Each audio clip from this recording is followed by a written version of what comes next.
Hi friends, আজকে আমরা বানাতে যাচ্ছি খুবই সহজ এবং সিম্পল রেসিপি সবজি দিয়ে ভুনা খিচুড়ি। সেজন্য আমরা মুগ ডাল, মুসুর ডাল নিয়ে নেব, সেগুলোকে আমরা ভেজে নেব।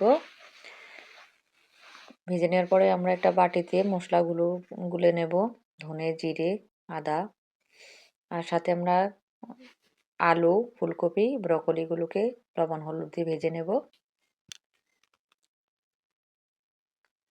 ভেজে নেওয়ার পরে একটা কড়াইতে আমরা তেল দিয়ে এর মধ্যে গরম মশলা, এলাচ, তেজপাতা, কাঁচামরিচ দিয়ে ফোড়ন দিয়ে গুলে রাখা মশলাগুলোকে দিয়ে কষিয়ে নেব।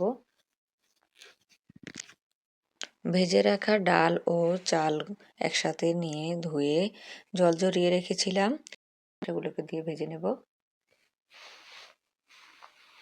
লবণ দিয়ে ভেজে নিব।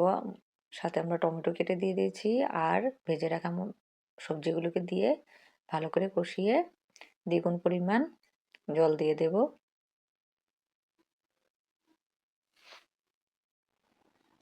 এরপর আমরা চিনি দিয়ে দেব আর কিশমিশ দিয়ে দেব, দিয়ে নাড়িয়ে চাড়িয়ে কিছুক্ষণ এরপর আমরা এটা ঢাকনা দিয়ে ঢেকে দেব।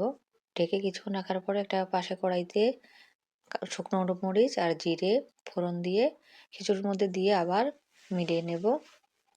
আবার আমরা কড়াইতে একটু তেল দিয়ে বেগুন ভাজা ভেজে নেব। ভিডিওটি ভালো লাগলে লাইক করবেন এবং সাবস্ক্রাইব করবেন। ধন্যবাদ।